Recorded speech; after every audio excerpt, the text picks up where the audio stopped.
ವೆಂಕಟನಾಥರು ರಾಘವೇಂದ್ರ ಸ್ವಾಮಿಗಳಾಗಿದ್ದು ಹೇಗೆ ಅಥವಾ ಯಾಕೆ ಅಂತ ಮುಂದೆ. ರಾಘವೇಂದ್ರ ಸ್ವಾಮಿಗಳನ್ನ ಒಂದು ದಿನ ಉತ್ತರಾಧಿಕಾರಿಯಾಗಿ ಇವರು ಇರಬೇಕು ಅನ್ನುವ ಭಾವನೆಯಿಂದ ಸುಧೀಂದ್ರ ತೀರ್ಥರ ಮಠಕ್ಕೆ ಕರೆಸಿಕೊಳ್ತಾರೆ. ಏನೋ ಒಂದು ವಿಚಾರಗಳಿರುತ್ತೆ ಅಂತ ಹೋಗ್ತಾರೆ. ಆದರೆ ಸನ್ಯಾಸ ಅಂತ ಹೇಳಿದಾಗ ಸ್ವಲ್ಪ ಹಿಂದೇಟಾಗ್ತಾರೆ. ಯಾಕೆ ಅಂದರೆ ಬಹುತೇಕ ರಾಯರಿಗೆ ಸನ್ಯಾಸ ಆದಾಗ 26 ವಯಸ್ಸು, ತುಂಬ ಬಾಲ್ಯ.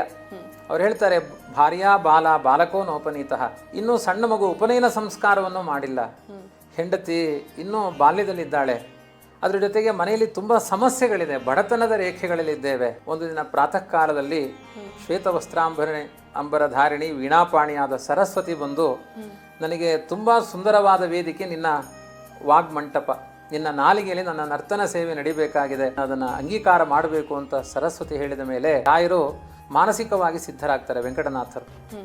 ಹಾಗಾಗಿ ಅವರು ಸನ್ಯಾಸದ ಹಿನ್ನೆಲೆಯಲ್ಲಿ ಮಠಕ್ಕೆ ಆಗಮಿಸ್ತಾರೆ.